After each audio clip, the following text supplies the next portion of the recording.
श्रद्धालु जिज्ञासु श्रोताओं, सूत्र कृतांक सूत्र का छठा अध्ययन विरत्थुई का पारायण चल रहा है। आर्य सुधर्मा स्वामी जी के द्वारा गाया हुआ और जिज्ञासु जम्बू स्वामी जी के द्वारा सुना गया ऐसा पुच्छी सुणम, जिसका दूसरा नाम विरत्थुई है, यानी वीर की स्तुति, इसका पारायण करके, इसका चिंतन और मनन करके आप और हम अपने कर्मों की निर्जरा कर रहे हैं, क्योंकि ये स्वाध्याय हो रहा है और स्वाध्याय से निश्चित रूप से कर्मों की निर्जरा होती है। फिर वो स्वाध्याय चाहे वांछन के रूप में हो, चाहे चिंतन मनन के रूप में हो, चाहे चर्चा वार्ता के रूप में हो, 5 प्रकार के स्वाध्याय में से हर प्रकार का स्वाध्याय एकमात्र कर्मों की निर्जरा करने वाला होता है। तो परमात्मा प्रभु महावीर स्वामी जी की स्तुति और स्वाध्याय दोनों ही कार्य एक साथ हो रहे हैं। परम आनंद का विषय है ये कि आपको श्रवण करने का एक सुंदर अवसर मिला और मेरा भी परम सौभाग्य है कि मुझे विरत्थुई कहने का ये पुण्यवाणी से अवसर प्राप्त हुआ। विरत्थुई की 22 गाथा परिसंपन्न हो गई थी। 23वीं गाथा प्रारंभ हुई है और उस 23वीं गाथा के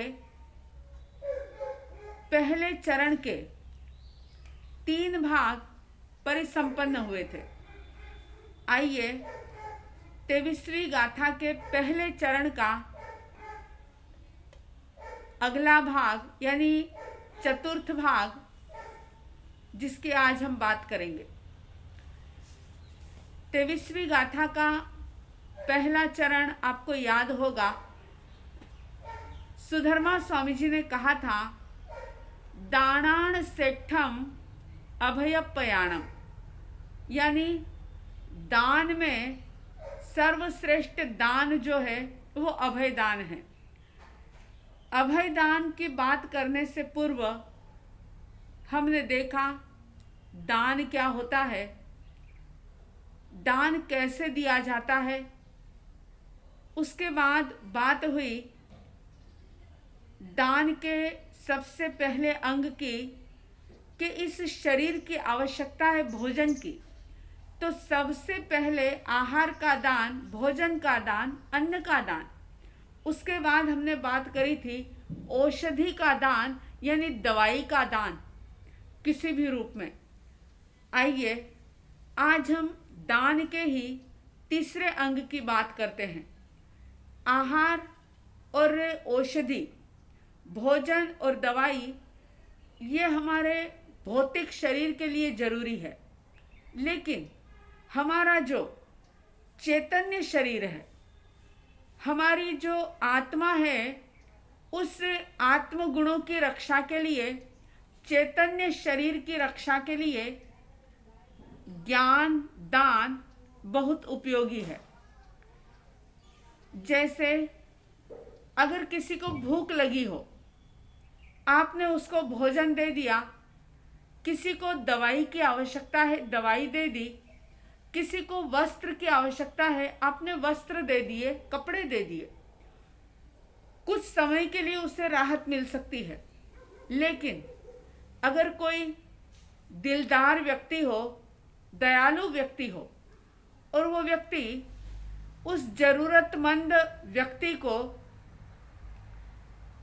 भोजन, वस्त्र, दवाई दान के साथ साथ अगर ये कला भी सिखा दे कि भोजन कैसे कमाया जाता है, कमाई कैसे की जाती है, पैसा कैसे कमाया जाता है, वस्त्र कैसे प्राप्त किया जाता है, अगर ये भी बात सिखा दे तो उसे ताउम्र की राहत हो जाएगी, क्योंकि बिजनेस करना आ जाएगा, जॉब करना या सर्विस करना आ जाएगा, पैसे कमा लेगा, तो उसे जिंदगी भर के लिए एक सुकून और शांति की, चैन की सांस वो ले सकता है। तो आपके मन में ये सवाल होगा कि क्या किसी को व्यापार धंधा करना सिखाना ये भी कोई ज्ञान दान में आता है? तो ध्यान रखें कि ज्ञान भी दो प्रकार का होता है। एक होता है लौकिक ज्ञान और एक होता है अलौकिक ज्ञान, यानी एक भौतिक ज्ञान और एक आध्यात्मिक ज्ञान। अब जब व्यक्ति इस भौतिक शरीर के साथ जीता है, परिवार के साथ, समाज के साथ जीता है, तो उसे भौतिक वस्तुओं की भी आवश्यकता होती है। और उन भौतिक वस्तुओं को प्राप्त करने के लिए अगर उसे उसका उपार्जन कैसे किया जाए, ये टेक्निक, ये कला अगर आ जाती है, तो फिर किसी के सामने उसे हाथ पसारने की, हाथ फैलाने की आवश्यकता नहीं होती। तो माना कि ये ज्ञान भौतिक ज्ञान है, ये ज्ञान लौकिक ज्ञान है, लेकिन फिर भी ये ज्ञान भी आवश्यक है। और एक होता है अलौकिक ज्ञान, जिसके लिए परमात्मा प्रभु महावीर ने अपने अंतिम धर्म उपदेश के अंदर, धर्म देशना के अंदर कहा था, जो बात उत्तराध्ययन सूत्र के 32वें अध्ययन के अंदर आती है। प्रभु ने कहा था, नाणस्य सवस पगासणाय, यानी कि ज्ञान जो है वो ऐसा प्रकाश है जो मोह को और अज्ञान के अंधकार को हटा देता है। जब मोह और अज्ञान व्यक्ति पर छाया होता है तो व्यक्ति हर प्रकार के बहाव में बहता रहता है। अगर सुख मिला है फूल जाता है, अगर दुख आया है दुखी हो जाता है, अनुकूल संयोग मिला एकदम खुशी से झूम उठता है, अगर प्रतिकूल संयोग मिला तो परेशान और पीड़ित हो जाता है। यानी हमेशा ही सुख दुख के, खुशी और गम के झूले में व्यक्ति झूलता रहता है। कब? जब उसके ऊपर मोह का और अज्ञान का अंधेरा छाया होता है। ज्ञानीजन कहते हैं कि ज्ञान एक ऐसा पावर है, ज्ञान एक ऐसा प्रकाश है, एक ऐसी लाइट है जो व्यक्ति को रास्ता देती है। अगर ज्ञान का प्रकाश व्यक्ति को मिल जाता है तो उसका सारा ही जीवन बड़े ही आराम के साथ सुखद रूप से बीतता है। फिर बाहर की परिस्थिति का असर उसके भीतर में नहीं होता, वो भीतर से परम आनंद में रहता है, परम प्रसन्नता में रहता है। कुछ मिले तो भी कोई बात नहीं और चला जाए तो भी कोई बात नहीं। वरना जिनके पास ज्ञान का धन नहीं होता, उन लोगों की हालत ऐसी होती है कि अधिक आ जाए तो हजम नहीं होता और चला जाए तो सहन नहीं होता।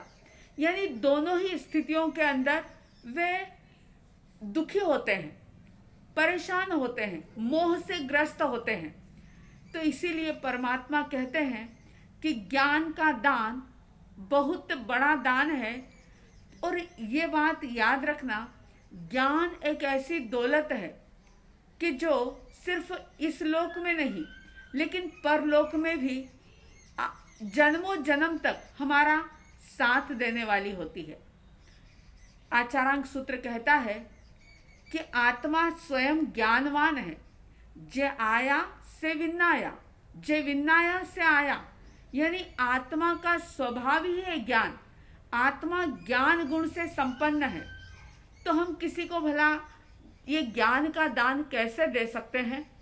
मगर जो ज्ञान गुण से संपन्न आत्मा है, उसके ऊपर जो आवरण आया हुआ है, उसके ऊपर जो अज्ञान का, मोह का पर्दा पड़ गया है, उस पर्दे को हटाने की प्रेरणा देना और उसके लिए ज्ञान देना, बोध देना, ये परम आवश्यक है। और इसीलिए आपको पता होगा, मैंने जब 23वीं गाथा के पहले चरण की जब बात प्रारंभ की थी, तब मैंने आपसे एक बात कही थी कि जो देता है वो देवता होता है, जो देता है वो देव होता है।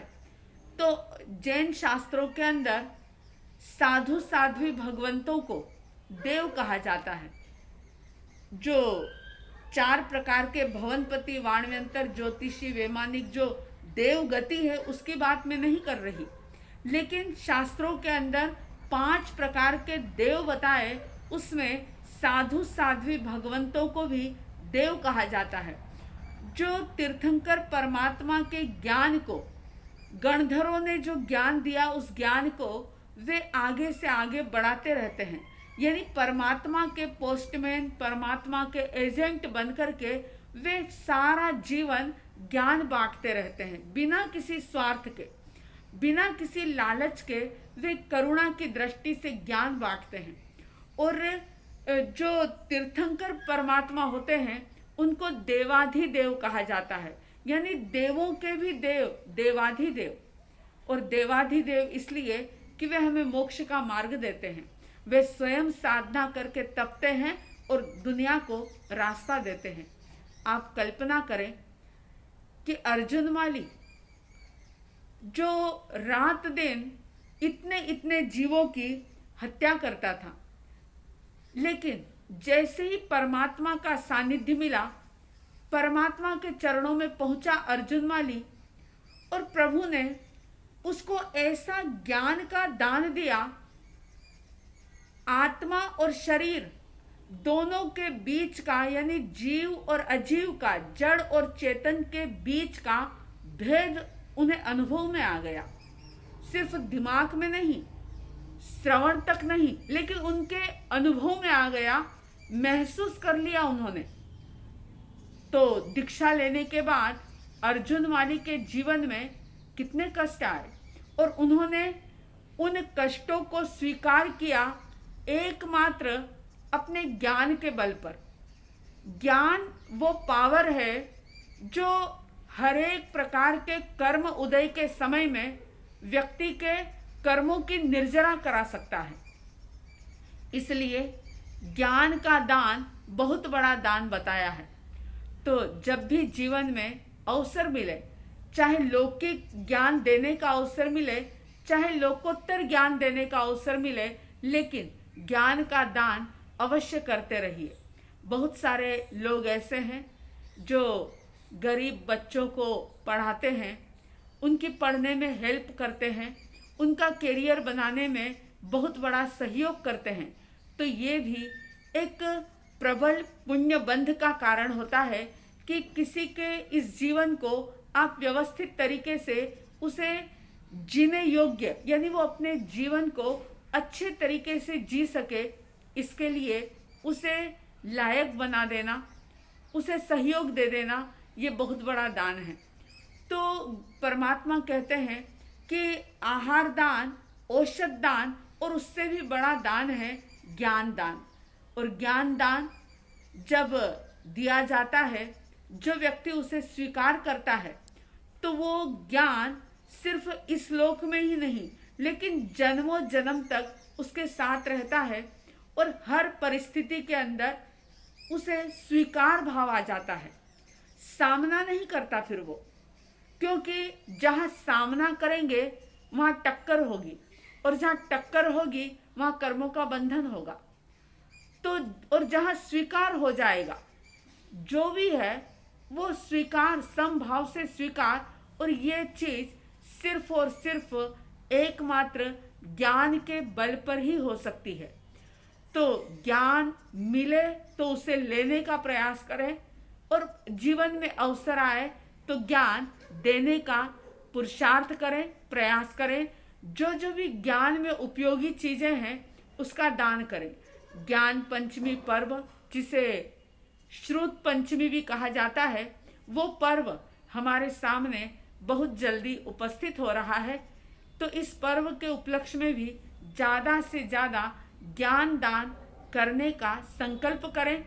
श्रुत पंचमी को कैसे मनाया जाता है इसकी भी बात बात जो है वो हम बाद में करेंगे। आज का संदेश सिर्फ इतना कि पहला आहार दान, दूसरा औषधि दान, दवाई दान, और तीसरा है ज्ञान दान। तो ज्ञान मिले तो उसे स्वीकार करें, और ज्ञान देने का अवसर आए तो अच्छी बातें जरूर किसी को सिखाने का, देने का पुरुषार्थ और अभ्यास करें, तो निश्चित रूप से हम देव की श्रेणी में होंगे, क्योंकि जो देता है वो देव होता है। तो 23वीं गाथा का पहला चरण कह रहा है, दानान सेठम अभयप्याणम। दानों में सर्वश्रेष्ठ दान अभय दान है, लेकिन उसके पहले के ये 3 दान जो हैं, इनके बारे में भी आप चिंतन करें, मनन करें।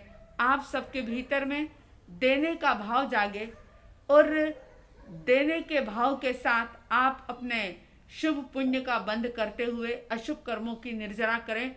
ऐसा साध्वी द्वय की तरफ से हार्दिक हार्दिक शुभ मंगल भावनाओं के साथ परमात्मा प्रभु महावीर स्वामी जी को बड़ी श्रद्धा और भक्ति के साथ वंदन करेंगे। जिनका परम पावन चरित जल निधि समान अपार है, जिनके गुणों के कथन में गणधर न पावे पार है। बस वीतराग विज्ञान ही जिनके कथन का सार है, उन सर्वदर्शी सन्मति को वंदना शतबार है। उन सर्वदर्शी सन्मति को वंदना शतबार है। इन्हीं शुभ और मंगल भावनाओं के साथ जय प्रभु महावीर, जय गुरु आनंद।